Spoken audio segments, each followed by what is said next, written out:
নমস্কার বন্ধুরা, বং এনজয় চ্যানেলে আপনাদের সকলকে জানাই সুস্বাগত। আশা করি আপনারা সবাই খুব ভালো আছেন, সুস্থ আছেন। আমিও খুব ভালো আছি। আজকে আপনাদের সাথে শেয়ার করব কলকাতার সেরা বাঙালির প্রিয় মিষ্টি দই। আজকের এই রেসিপিটা আপনাদের সাথে শেয়ার করছে আপনাদের দাদাভাই। তো দেখতে থাকুন। এই রেসিপিটা কিন্তু একদম 100% গ্যারান্টি সমেত আমি বলছি, আপনারা এইভাবেই বানালে কিন্তু দই এক চান্সেই বানাতে পারবেন। তো ফার্স্টেই গ্যাসের মধ্যে কড়াই বসিয়ে তার মধ্যে আমি 1 লিটার দুধ দিয়ে দিচ্ছি। আমি কিন্তু এখানে মেট্রো ডেয়ারির দুধ নিয়েছি, কারণ মেট্রোর দুধ কিন্তু কোয়ালিটি হিসাবে খুবই ভালো হয়। এবার এটাকে খুব ভালো করে ফুটিয়ে নেব। আপনারা একটা কথা মনে রাখবেন, যখন আপনারা দই বানাবেন, সেটা টক দই হোক কিংবা মিষ্টি দই, আপনারা যে পরিমাণ দুধ নেবেন তার অর্ধেকের একটু কম করে নেবেন ফুটিয়ে দুধটা। তাহলে কিন্তু দইয়ের যে টেক্সচার আর দইয়ের যে কোয়ালিটি, খেতে দুটোই কিন্তু খুব ভালো হয়। এবার আমরা লাল দই বানানোর জন্য একটু ক্যারামেল বানিয়ে নেব। তার জন্য আমি কড়াই 50 গ্রাম চিনি আর অল্প একটু জল দিয়ে ক্যারামেল তৈরি করে নিচ্ছি। দেখুন কিভাবে ক্যারামেলটা তৈরি হচ্ছে। এইভাবে গ্যাসের মধ্যে চিনি আর অল্প একটু জল দিয়ে নাড়াচাড়া করলে কিন্তু ক্যারামেল তৈরি হয়ে যায়। আপনারা যদি কেউ গুড়ের বাতাসা পান, তাহলে কিন্তু গুড়ের বাতাসাও এখানে ব্যবহার করতে পারেন, সেক্ষেত্রে কিন্তু ক্যারামেলের প্রয়োজন হবে না। এবার গ্যাসটা অফ করে দিলাম, দিয়ে অল্প একটু দুধ হাতায় করে বাটিতে তুলে নেওয়া হচ্ছে।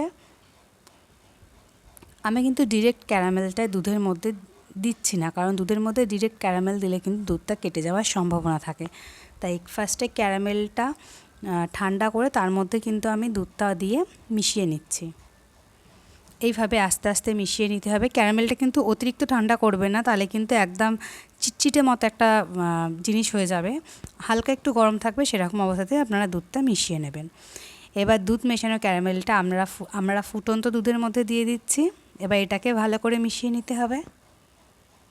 আপনাদের দাদাভাই কিন্তু দইটা জাস্ট অসাম বানিয়েছিল। তো আপনারাও এটা বাড়িতে সকলে ট্রাই করবেন, যেহেতু সামনে জামাই ষষ্ঠী আছে, দশহারা আছে। আর অবশ্যই কমেন্ট করে জানাবেন কীরকম লাগলো। এর মধ্যে আপনার দাদাভাই আবার অল্প একটু চিনি অ্যাড করে দিচ্ছে। আর একটা কথা কিন্তু মনে রাখবেন, 1 লিটার দুধের দই করতে কিন্তু সবসময় 120 থেকে 150 গ্রামের মতো চিনি ব্যবহার করবেন।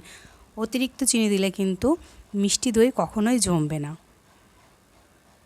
ছোটোবেলায় কিন্তু আমার বাবাও বাড়িতে দশহারার একদিন আগে, মানে দশহারার আগের দিন কিন্তু বাড়িতে দই পাততেন। সেটা আমরা সবাই মিলে আনন্দ করে দশহারার দিন, যেহেতু চিড়ে দই খেতে হয় সারাদিন, সেদিন কিন্তু ঘরে পাতা দই খেতাম। এই দেখুন, আমি দুধটাকে আরেকটু ফুটিয়ে কমিয়ে নিয়েছি। এবার একটা বড় ছাঁকনির মধ্যে এখানে আমি 100 গ্রাম টক দই জল ঝরিয়ে নিচ্ছি। এখানে আপনারা চাইলে মিষ্টি দইও নিতে পারেন।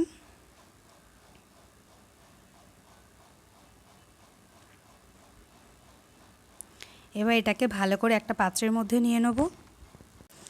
এবার এটাকে কিন্তু ভালো করে ফেটিয়ে নিতে হবে।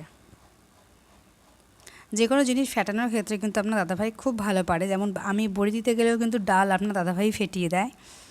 তো এই দেখুন, দুধটা এবার একটা আঙুল দিয়ে দেখে নেবেন যতটা গরম, একটা আঙুল মোটামুটি দুধটা গরমটা সহ্য করতে পারে কিনা, সেরকম গরম অবস্থাটাই এই দইয়ের সাথে মিশিয়ে নিতে হবে। খুব বেশি গরম বা একদম জলের মতো ঠান্ডা করে মেশালে কিন্তু হবে না।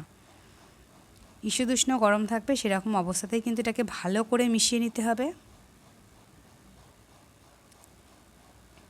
এবার আমরা একটা কড়াইয়ের মধ্যে একটা যাতে আমরা বাড়িতে কড়া টড়া বসাই সেরকম একটা জিনিস রেখে তার উপরে একটা মাটির সরা রেখে দেবো। তার মধ্যেই কিন্তু আমরা দুধটা দিয়ে দেবো। আপনাদের কাছে যদি পাথরের পাত্র থাকে, অনেকের বাড়িতে আগেকার দিনে পাথরের পাত্র থাকতো দই জমানোর জন্য, সেটা থাকলেও কিন্তু তাতে আরও ভালো হবে। না হলে মাটির সরা নিলেও অসুবিধা নেই, এতেও কিন্তু ভালো হয়। এবার ওপর থেকে ঢেকে তার উপর থেকে একটা মোটা টাওয়েল দিয়ে দিলাম। টাওয়েল যদি না থাকে তাহলে কিন্তু আপনারা এখানে চটের বস্তাও ইউজ করতে পারেন। চটের বস্তাতেও কিন্তু ভালো গরম হয়। এটা 12 ঘন্টা পর দেখব।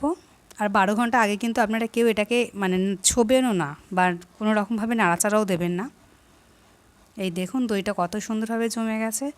দই কিন্তু অনেকটা সূক্ষ্ম জিনিস। যেমন আগেকার দিনে মা কাকিমারা বলতেন, বাসি কাপড়ে বা এঁটো হাতে আচার বা বড়িতে ধরলে যেমন নষ্ট হয়ে যায়, দইও কিন্তু ঠিক সেরকমই জিনিস। দইও কিন্তু 12 ঘন্টা আগে আপনারা কেউ সেটাকে ছোবেন না। এটা আমার বাবা ছোটোবেলায় বলতেন, জানি না টিক্সটা কতটা ভালো। তো এটা আবার 1 ঘন্টার জন্য আমরা ফ্রিজে রেখে দেবো। এই দেখুন, একদম দোকানের মতো ঠান্ডা ঠান্ডা মিষ্টি দই একেবারে রেডি হয়ে গেছে। আপনারা আমার টিপস অনুসরণ করে দইটা বানাবেন। আশা করছি আপনাদের দই দোকানের দইয়ের থেকেও খেতে ভালো হবে। রেসিপিটা ভালো লাগলে অবশ্যই লাইক, শেয়ার, কমেন্ট করবেন। ধন্যবাদ।